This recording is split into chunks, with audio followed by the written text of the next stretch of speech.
Mais c'est que vous avez failli tomber. Hola! Bienvenue dans cette nouvelle vidéo. Alors, pour replacer un petit peu le contexte, c'est la dernière d'une trilogie. Je vous ai fait une histoire de gymnaste sur Nastia, je vous ai fait une histoire de gymnaste sur Shawn. Et aujourd'hui, c'est une histoire de gymnaste pour essayer de comprendre quelle était réellement leur amitié. Donc, on va beaucoup se baser sur des choses qu'elles ont dites, sur des interviews, sur des extraits de documentaires et autres. Donc voilà, pour essayer de comprendre, puisque les deux ont énormément marqué l'histoire de la gym américaine, et puis l'histoire de la gym tout court, vous allez me dire. Et du coup, on pourrait penser qu'elles étaient rivales. C'est d'ailleurs l'avis collectif. À l'époque, tout le monde était persuadé qu'elles étaient rivales. C'est ce qui passait dans tous les journaux. Et pourtant, plusieurs photos semblent prouver le contraire. Alors, quelle est la réalité derrière tout ça? On va le décrypter dans cette histoire de gymnaste. Et on est parti.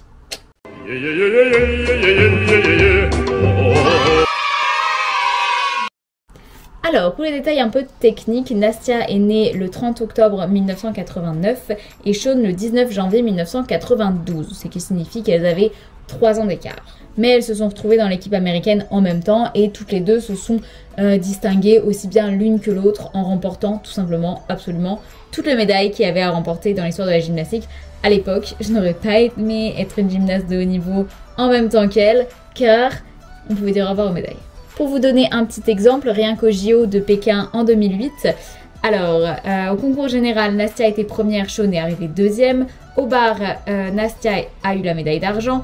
En poutre, Shawn a eu la médaille d'or et Nastia a eu la médaille d'argent. Et au sol, Shawn a eu l'argent tandis que Nastia a eu le bronze.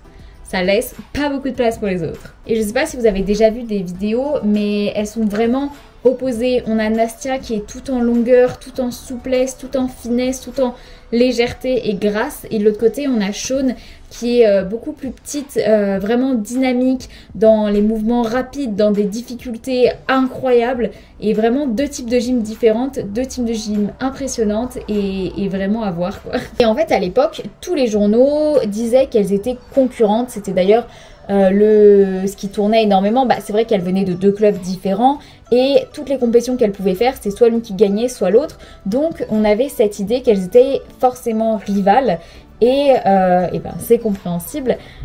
Mais on a pas mal de photos qui semblent prouver le contraire et d'ailleurs elles partageaient même une chambre au village olympique. Bon, vous pourrez dire qu'elles n'avaient peut-être pas à choisir, mais c'est seulement bien plus tard qu'elles vont s'exprimer là-dessus et expliquer quel était le type de leur relation. Et c'est Nastia qui explique que c'était une sensation très compliquée d'être en compétition contre elle parce qu'elle était très proche en fait de Shawn. Elle la considérait comme sa meilleure amie, elle la considérait comme c'était sa partenaire de chambre, c'était la personne avec qui elle partageait tout et en fait c'était aussi sa plus grande rivale. Il y a Shawn qui a expliqué aussi que par exemple lors des Jeux Olympiques il restait plus qu'elles deux à passer sur l'un des agrès. Elle a regardé Nastia qui se préparait, qui passait juste avant elle et elle avait énormément de mal parce qu'elle arrêtait pas de se dire j'espère surtout qu'elle va pas tomber, j'espère qu'elle va pas se faire mal parce que c'est sa meilleure amie, j'espère qu'elle va réussir, mais en même temps elle se disait j'espère qu'elle va pas trop réussir quand même parce que j'ai envie d'avoir la médaille d'or. Et ensuite elle regardait sa routine et sa routine était parfaite, sa routine était magnifique et elle était à la fois très heureuse pour elle et très déçue pour elle-même parce qu'elle se disait mais je peux pas vaincre ça.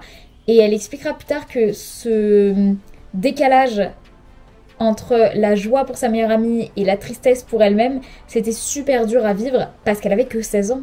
Elle a dit qu'elle était à la fois tellement fière et elle avait tellement le cœur brisé que c'était deux sentiments qui étaient très durs à gérer. D'ailleurs, après les JO, elles ne se sont pas parlé pendant près de 8 ans. Et en fait, elles expliquent plus tard qu'il ne s'est rien passé de spécial entre elles, il n'y a pas eu de dispute ou autre, c'est juste que il y avait une telle pression sur leurs épaules, tout le monde parlait d'elles, tout le monde attendait énormément d'elles deux. Et en plus, tout le monde considérait qu'elles étaient rivales. Et tout le monde, elles ont expliqué ça parce qu'en fait, elles lisaient Twilight quand elles étaient là-bas et elles disaient que c'était exactement comme dans Twilight. C'est-à-dire qu'on ne pouvait pas aimer Edward et Jacob, il fallait faire un choix. Et là, c'était pareil. Il y avait une team Nastia, une team Shawn et elles s'affrontaient entre elles. Et c'était vraiment, tout le monde les considérait tellement comme des rivales que c'est un peu devenu évident pour elles qu'elles pouvaient pas être amies.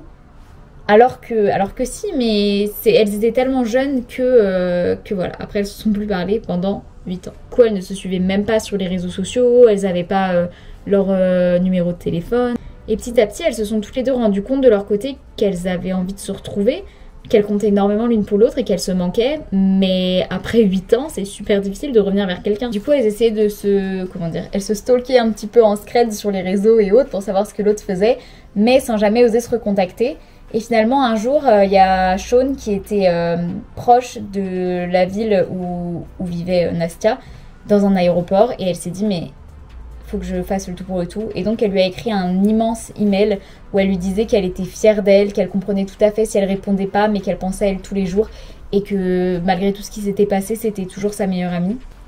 Et en fait, de son côté, au même moment, Nastia avait une interview avec le Times, The New York City Times, et la personne lui a demandé si elle allait être au mariage de Shaun.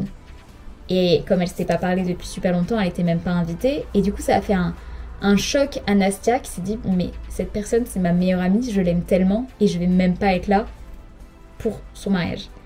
Que ça lui a tellement fait un choc qu'elle a demandé d'avoir une pause pour aller aux toilettes. Donc elle est allée reprendre un peu son souffle aux toilettes et c'est là qu'elle a reçu l'email de Shaun et donc elle lui a répondu dans les 30 secondes suivantes. Et donc elle explique que le sport c'est à la fois ce qui les a séparés et ce qui les a réunis parce que depuis elles se sont retrouvées, elles ne se quittent plus, elles sont redevenues meilleures amies. D'ailleurs je vous avais parlé de la chaîne YouTube de Shaun, donc The East Family, que je vous conseille vraiment d'aller voir et vous pouvez voir que Nastia y apparaît très régulièrement.